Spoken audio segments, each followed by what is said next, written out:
샬롬. 감밤에도 잘 편안히 주무셨습니까? 요즘은 이 시국이 좀 혼란스러워서 밤새 무슨 일이 있었는지 몰라서 어떤 때는 밤잠을 설칠 때가 있어요. 근데 어제 또 주일날 대형 사고가 났더군요. 저 전남 무안 국제공항에 대형 참사가 났는데 170, 80명이 희생된 것 같아요. 그분들에게 고개 숙여 명복을 빕니다. 그렇기 때문에 우리는 한 치 앞도 몰라요. 하나님의 은혜가 아니면 우리는 이 땅에서 1초도 머물 수 없는 저희들이라는 것을 좀 명심하십시오. 살아있다는 것을 감사하게 생각하시고요. 우리는 모든 것을 다 하나님께 맡기시고 감사 생활을 해야 합니다. 오늘도 어제에 이어서 마태복음 강해 설교로 9장 18절부터 38절에까지 성경의 그 요점인 정의를 먼저 말씀드리겠습니다. 그리스도의 그 증거로서 주신 이적과 그 교훈을 말씀하시는데, 그리스도는 하나님이 보내신 택한 자를 부르시고 건지시는 분이십니다. 즉 말해서 불택자는 여기에 해당이 되지 않습니다. 그러니까 택자가 있고 불택자가 있다는 사실, 불택자는 아무리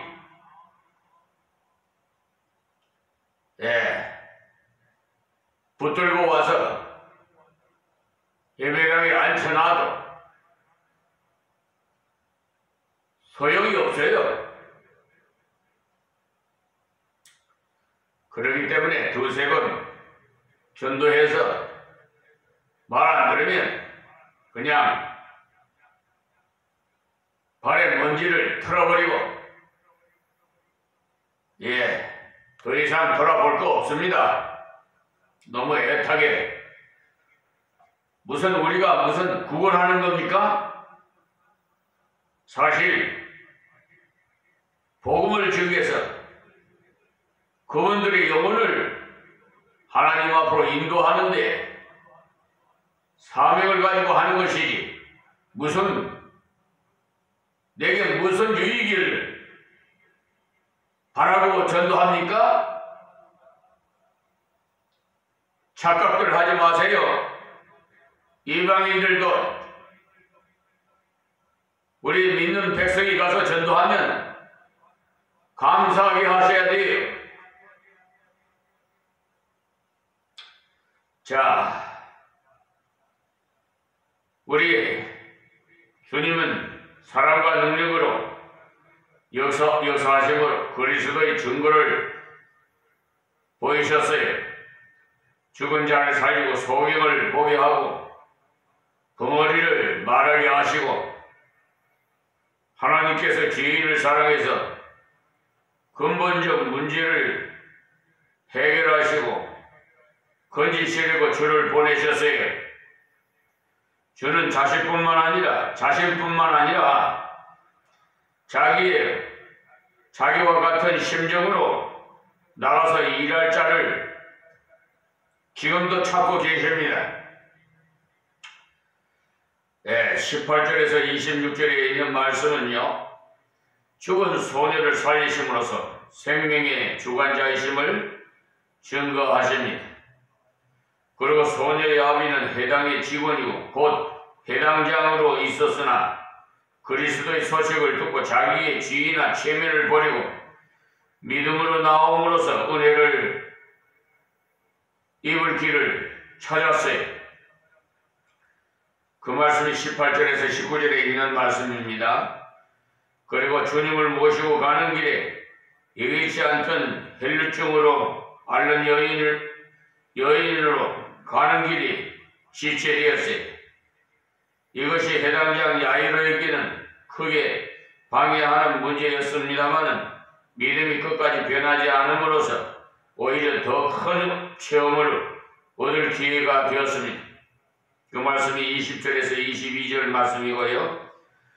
또 20절에서 22절의 말씀에 많은 사람이 죽게로 왔고 옷가에 손이 닿인 사람은 많으나 믿음으로 접촉한 자만이 주의 능력이 자기를 구원하는 계기가 되었으니, 그리고 23절에서 26절의 말씀은 생명의 주관자이심을 확실히 드러내시기 위해서 소녀가 잔다고 말씀하심으로써 그는 생명을 살리는 것이 잠든 자를 깨우는 것과 같은 일임을 보여주시고 소녀를 일으켜 주셨어요.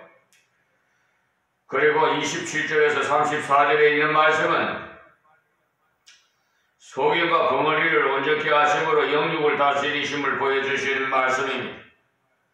소경들은 그리스도에 대한 바른 지식과 자신들을 의탁하는 진실한 믿음으로 끝까지 따라감으로써 주의 긍휼을 얻었습니다.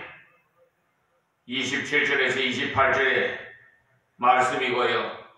29절은 주께서 친히 만지시면서 그들의 믿음대로 이루어질 것을 선언하셨을 때 그들의 눈이 보게 열려주셨어요. 자, 그 다음 30절에서 31절 말씀은 병나은 것을 아무에게도 알리지 못하게 하였고 이들은 감격에서 넘쳐서 소문을 퍼뜨렸어요.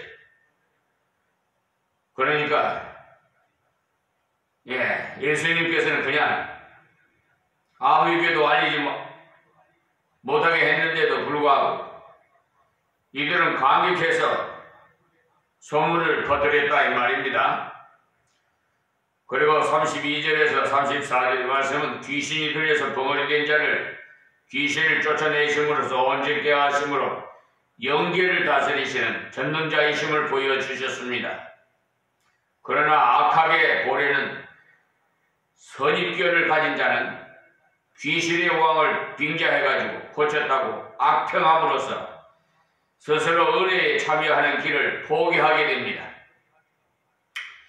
그리고 35절에서 38절의 말씀은 주님과 함께 주의 심정으로 일할 자를 찾고 계신다는 것을 말씀합니다.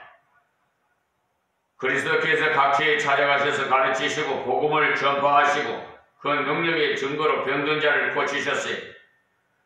그리고 방황하는 무리를 보시고 그들을 주의 심정으로 인도할 자가 필요함을 보시고 제자들에게 그와 같은 자들이 될 뿐만 아니라 같은 심정으로 일할 자 주시기를 구하라 하십니다. 36절에서 38절에 이에 또한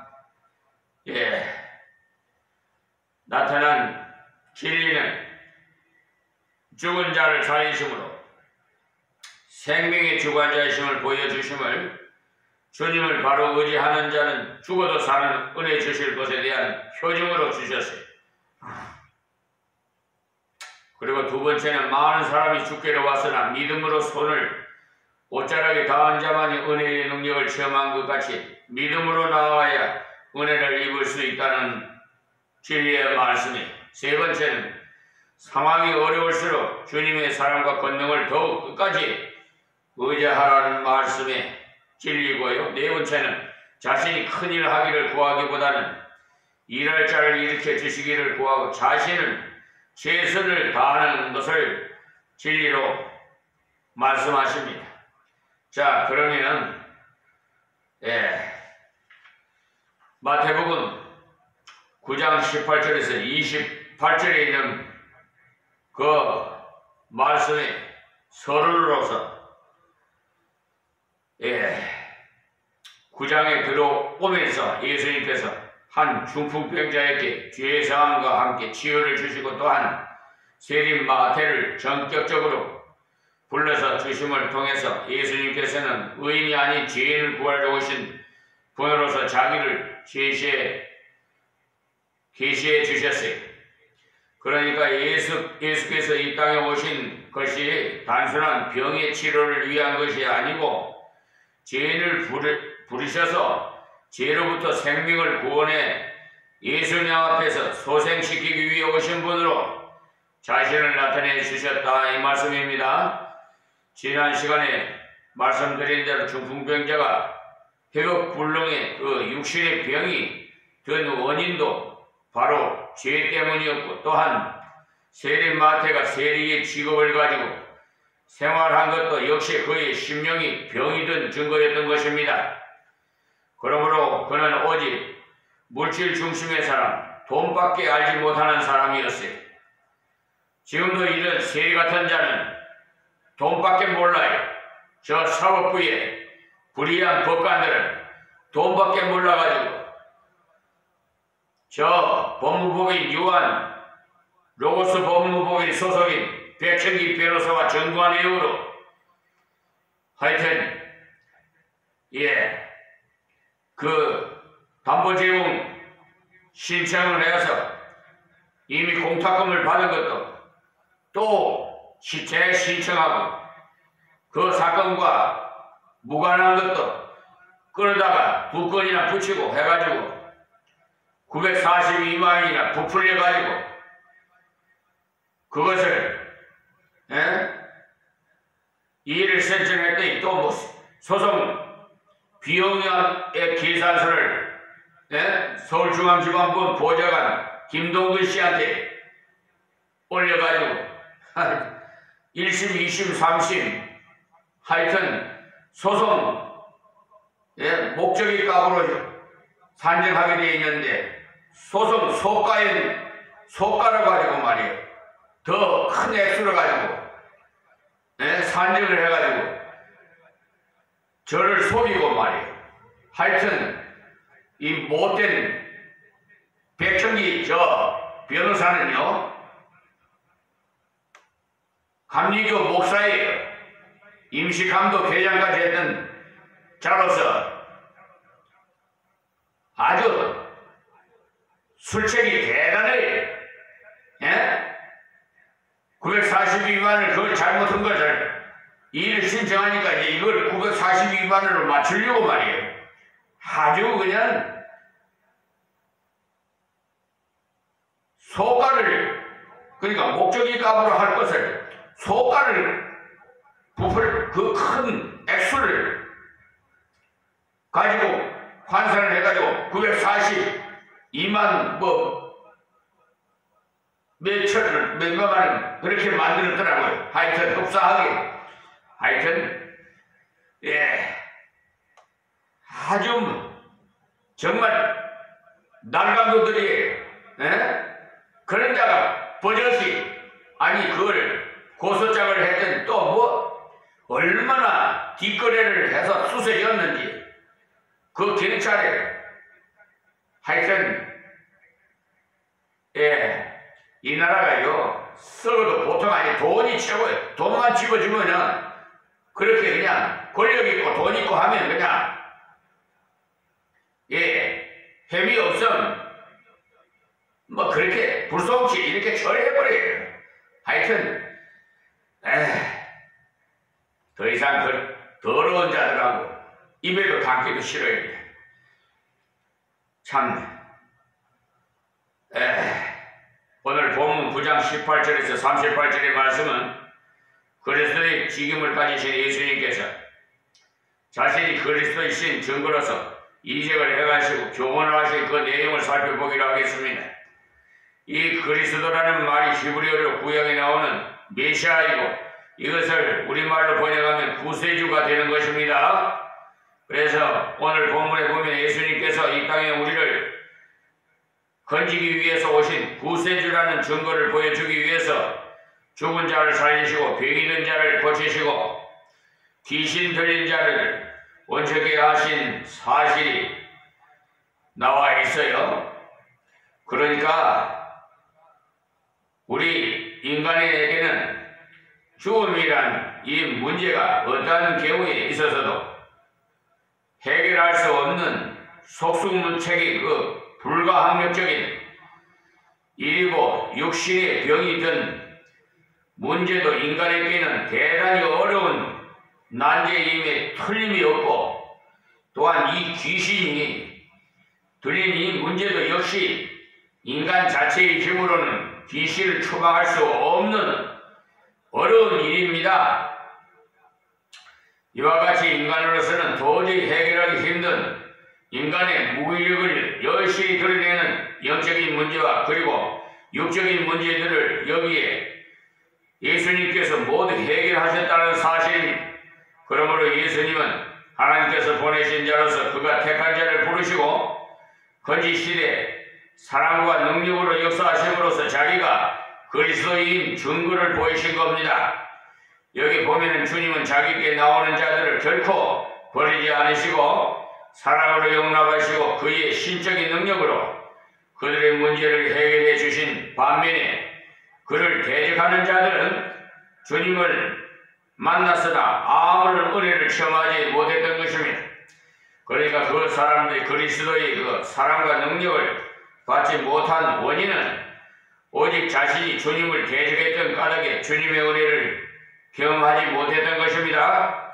그래서 예수님께서 자신이 그리스도이신 증거로 죽은 자를 살리시고 소경을 보게 하시고 벙어리를 말하게 하셨던 겁니다.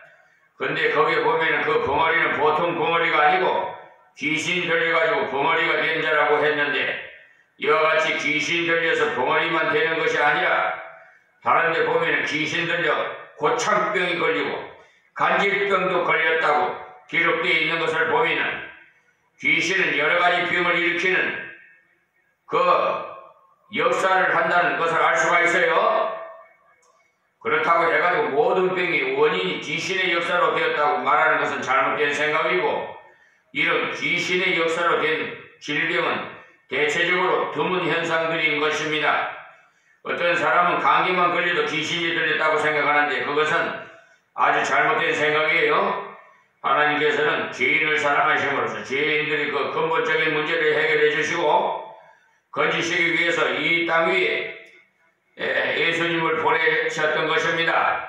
그리고 세상의 구세주가 되신 예수님께서 자신뿐만 아니라 자기와 같은 심정으로 나가서 주님의 사역을 위해서 일할 일꾼의 그 필요성을 절감하심으로써 9장 마지막에 예수님 말씀하시기를 추수할 것은 많되 일꾼은 적으니 그러므로 추수하는 주인에게 청하여 추수할 일꾼들을 보내주소서 하라고 결론적으로 기도를 명하셨습니다. 10장에 가면 예수님께서 12제자를 부르셔서 주님을 대신해 일할 수 있는 자를 세우시는 내용이 나오고 그리고 11장에 가서는 예수님 자신이 12제자들과 함께 사역하시는 모습이 나와 있어요. 예수님께서는 혼자서도 얼마든지 역사할 수 있음에도 불구하고 그는 12제자들을 불러 같이 일하시고 나가서 봉사하신 겁니다. 주님의 권능으로 말한다면 얼마든지 단독 역사가 가능한 하나님이셨습니다만 그렇게 하지 않으셨어요. 구약에도 보면 하나님의 사람 모세가 이스라엘 지도자를 큰 일을 할 수 있는 권능을 부여받았습니다만 그는 혼자서 역사하시지 않고 자기의 통역자인 70인의 장로들을 세워 함께 일함으로써 협력해서 사역해 나갔던 것입니다. 이것이 바로 하나님께서 영광을 자신에게만 돌리게 하기 위한 방법인 것입니다. 예수님께서 몸소 실천해 보이신 것이고 어떤 한 사람이 단독으로 굉장한 일을 할 경우에는 사람이 대단히 높아지는 개인 영웅주의에 빠지기 쉽습니다만 여러 사람이 함께 모여서 협력해서 일을 하면 영광이 하나님께만 집중적으로 돌려지는 큰 유익이 있기 때문에 우리는 하나님의 일을 할 때 반드시 협력해서 일하는 것이 참으로 필요한 것입니다. 우리가 복음을 전할 때도 협력해서 함께 일하고 구제를 할 때도 협력해서 함께하고 이렇게 모든 봉사의 영역에서 협력해서 함께 일하는 것이 개인적으로 혼자 하는 것보다도 결과적으로는 훨씬 좋은 열매를 가져오는 것은 인간이 교만에 빠지지 않고 영광을 하나님께 순순히 돌릴 수 있는 가장 효과적인 방법이라는 것입니다. 자, 그런데 어떤 사람을 보면 개인적으로 혼자서는 일을 잘하는데 반해서 다른 사람과 협력해서 일하면 이상하게도 불협화음이 나고 조화되지 못하는 것은 자기 주장만을 고집하고 자기를 내세우기 때문에 자꾸 봉사의 장소에서 튀어나오는 거예요. 그래서 불협화음이 나온단 말이에요. 그럴 때 자신이 비록 유능하고 체험이 많을지라도 자기가 잘못된 줄 알고 회개하고 자기를 쳐서 복종시킴으로써 형제들과 함께하는 올바른 봉사를 할 수가 있는 겁니다. 자, 18절에서 26절의 말씀은 죽은 소녀를 살리심으로써 생명의 주관자이심을 증거하시는데 궁극적으로 인간의 모든 문제들은 전부가 어디로 귀결되느냐 하면 죽음의 문제로 귀결되는 것입니다. 여기 나오는 병이 들었다, 귀신이 들다 하는 게 전부 그런 문제에 속한 것들이 귀신도 보면은 사람을 사로잡아서요 전혀 인간 자신의 의지대로 살지 못하게 하고 사람의 마음을 거점으로 삼아가지고 굉장한 일들을 많이 하는 것을 알 수가 있어요. 즉 앞니를 척척 알아맞추는 소위 말하는 천리안이라는 것과 또한 점을 치는 점쟁이들이 다 귀신이 무장하여 역사하는 이름으로서 이것은 절대 사람의 능력으로 그렇게 하는 것이 아닌 것입니다.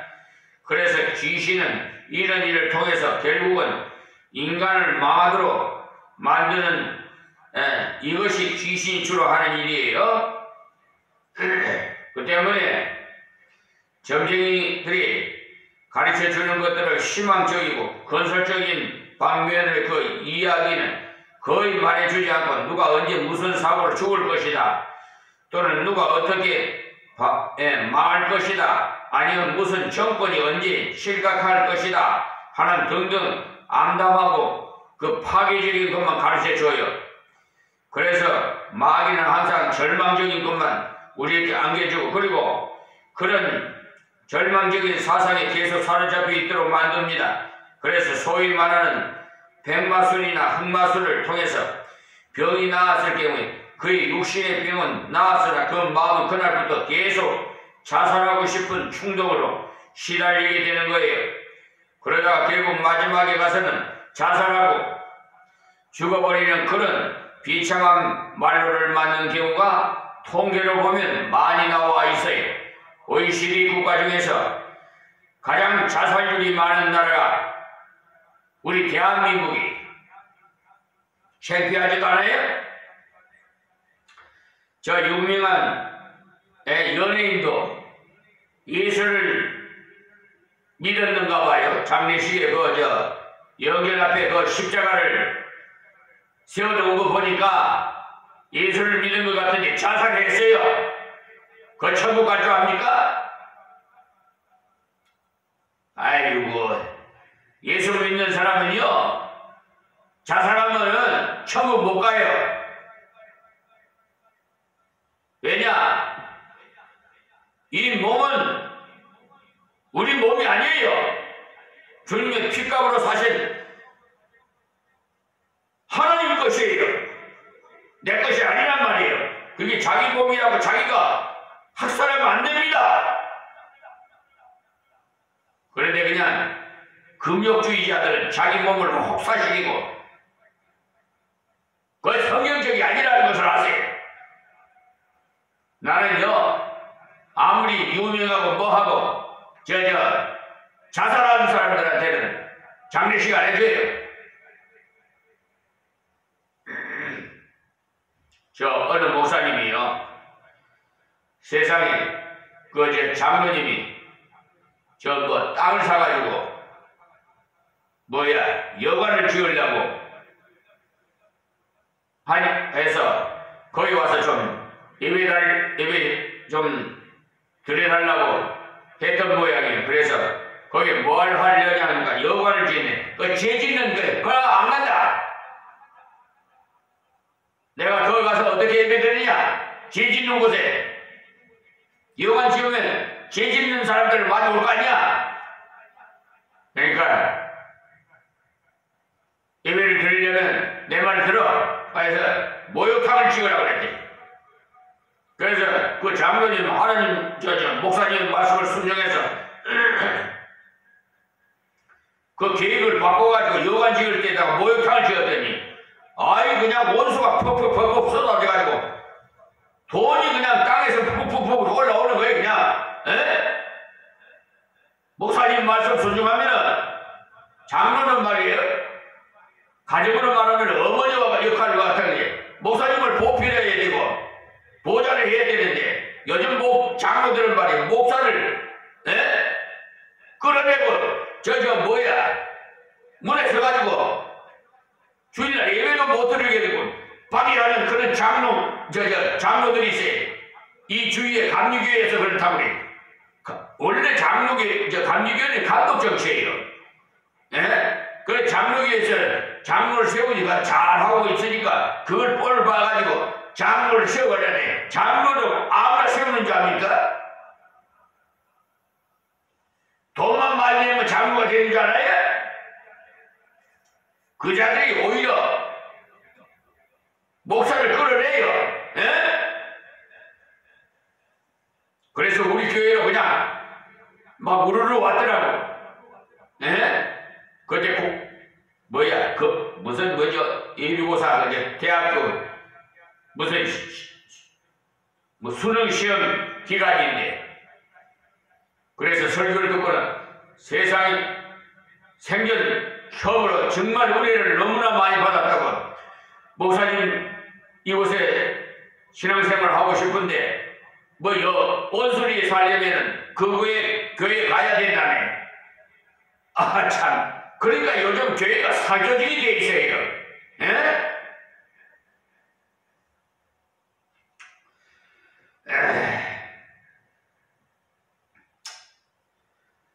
그러니까 우리가 정말 성령의 인도함으로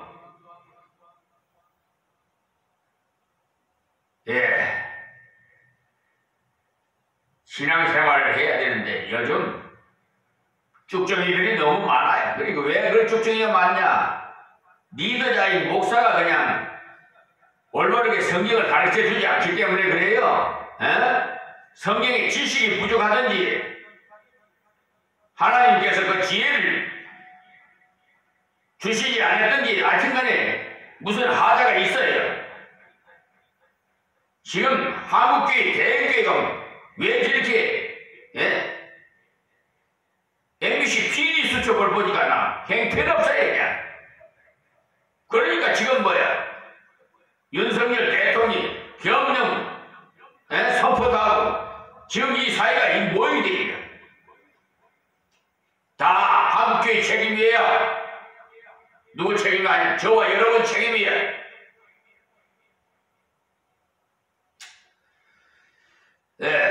그래서 죽은 누구의 그 조상이 찾아왔다고 하는 주로 그런 말을 이 점쟁이들이 해요. 그래서 미워하고 있는 거예요. 그러므로 이런 귀신의 역사를 이기고 봉개시키고 길을 오직 그리스도를 의지하는 그 길밖에 아무것도 없는 것입니다. 그래서 호 박사가요 쓴 책을 한번 보시면 거기에 성령의 역사와 귀신의 역사를 분별하기 위해서 하나님께 기도함으로 그것이 가능하더라는 그 분의 그 체험이 기록되어 있는데 어느 곳에 성령의 역사하고 하면서 사람들이 일제히 넘어지는 것을 보고 이분이 이것이 정말 하나님의 역사라면 깨닫게 해주시고 그렇지 않으면 자기를 지켜달라고 기도했더니 자기는 절대 넘어지지 않더랍니다.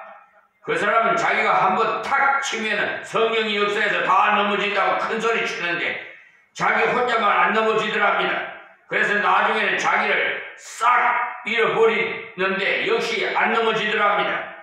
이런 일들이 우리나라뿐만 아니라 세계적으로 많이 일어나기 때문에 우리가 바로 분별할 줄 아는 성경적인 분별력을 갖춰서 하는 것이 알아야 돼요. 요사이 소위 요가라든가 또는 마인드 컨트롤 같은 것들이 나중에 조금 지나면 그것의 그 정체가 다름 아닌 귀신의 역사임이 판명되는 경우가 많아요. 그런 것들이 출처를 쭉 캐 올라가 보면 모두가 사탄의 역사가 연루되어 있음을 발견할 수가 있어요. 처음에는 요가도 얼른 보기에는 단순한 운동처럼 보이지만 나중에는 4단계에 이르는 소위 무아지경이라는 단계에 이르면 다른 사람의 속을 들여다보게 되고 저 멀리까지 다 보게 되는데 그것들이 전부 무엇을 하느냐 하면 바로 주문을 외우고 귀신을 불러들이는 강신술을 행하는 것입니다. 그 때문에 성도 중에 함부로 그런 것을 하고 있는 사람들은 빨리 그만두어야 하는 것입니다. 오늘 여기서 말씀 뵙겠습니다. 하나님 고맙고 감사합니다. 이 새벽에도 주신 말씀 증거하여 싸우니 귀 있는 자는 다 듣고 깨닫고 자신을 한번 뒤돌아보면서 회개하고 올바른 신앙생활을 할 수 있도록 저들에게 은혜를 베풀어 주시옵소서. 또한 이방인들도 구원해 주시옵시고 이 나라 아버지 정치, 사회, 문화, 경제, 국방 모든 하나님 간섭해 주시고 보호해 주시고 하루속히 회복시켜 주시옵소서. 남북이 평화통일로 하나님의 은혜 가운데 이루어지게 하사 세계에서 가장 잘 살고 한국이 하나님의 은혜로 살아가는 복된 나라가 되게 세계 복음화의 도구가 되게 하여 주시옵소서. 예수님의 이름으로 기도합니다. 아멘.